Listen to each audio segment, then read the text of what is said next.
देश भर के अलग अलग राज्यों से भाषा को लेकर विवाद सामने आ रहे हैं, मगर मध्य प्रदेश विधानसभा में ये पहली बार हुआ है जब किसी विधायक ने संस्कृत भाषा में सवाल पूछा है।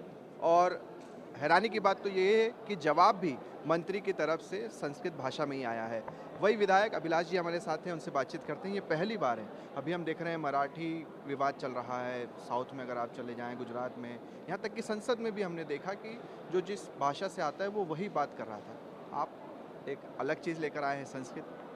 देखिए, मैं कहना चाहता हूं कि वर्तमाने काले विद्यालयेषु संस्कृत शिक्षणां भारी न्यूनता।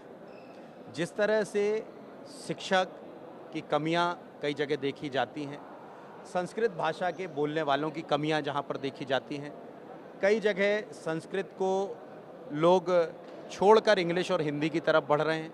हिंदी और इंग्लिश तो हमारी भाषा हो सकती है, लेकिन संस्कृत हमारी प्राकृतिक भाषा है, देवनागरी है, और संस्कृत से ही हमारी आध्यात्मिक चेतना और पुरानी सारी चीज़ों को संस्कृत में ही लिखा और पढ़ा गया है।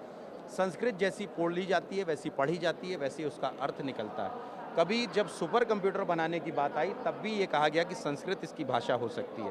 तो ऐसी भाषा के बारे में हम निश्चित तौर पर मैंने ये प्रश्न खड़ा किया है और सरकार ने सकारात्मक इसका जवाब भी दिया है। आप क्या चाहते हैं संस्कृत को लेकर कि कितना आगे बढ़े? क्योंकि पहले तो हम देखते थे 9वीं 10वीं तक संस्कृत पढ़ाई जाती थी, हालांकि अब थोड़ा सा चीज़ें कम भी हुई है संस्कृत को लेकर। देखिए, संस्कृत के बारे में मेरा साफ तौर पे ये कहना है कि सरकार इसे गंभीरता से ले रही है। जो त्रिभाषा फार्मूला देश के प्रधानमंत्री जी ने दिया है, उसमें संस्कृत भाषा हमारी महत्वपूर्ण हो। 9, 10, 11, 12 में व्यावसायिक के साथ उसे यदि रिप्लेस किया जाता है तो मुझे लगता है ये ठीक नहीं है, क्योंकि संस्कृत भी व्यावसायिक भाषा है। और व्यावसायिक भाषा होने के नाते संस्कृत के अंदर चाहे हस्तरेखा का विषय हो, चाहे आप ये मानेंगे कि वास्तु वाला विषय हो, चाहे अन्य प्रकार से हमारे रत्न विज्ञान हो, पूजा पाठ हो, ये भी तो सब व्यावसायिक चीज़ें हैं। आपने जो सदन के अंदर सवाल पूछा, हम चाहेंगे एक बार कैमरे के सामने वो संस्कृत में आप दोहराएं।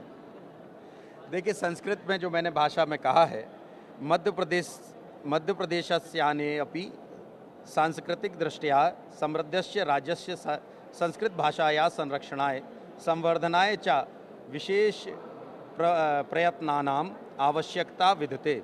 एषा भाषा न केवलम् अस्माकं प्राचीन परंपरायाः ज्ञान विज्ञानस्य च संवहिका अस्ति, अपितु अस्माकं सांस्कृतिक स्वरूपस्य मूलाधारशिला अपि अस्ति। मंत्री जी को समझ में आया है? ये सभी को समझ में आया, और आपने देखा कि सदन के अंदर लोगों ने, सत्ता हो चाहे विपक्ष, चाहे दर्शक दीर्घा में, सभी ने इस बात का उत्साहवर्धन भी किया।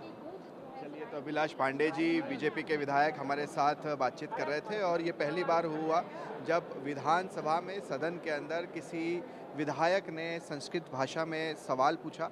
और बीजेपी के विधायक का तो यही कहना है कि संस्कृत भाषा को बढ़ावा देने की ज़रूरत है, ये हमारी प्राकृतिक भाषा है, और सरकार से अनुरोध भी कर रहे हैं कि इसे और भी आगे बढ़ाया जाए। कैमरा पर्सन मुकेश के साथ शुभम गुप्ता, TV9 भारतवर्ष, भोपाल।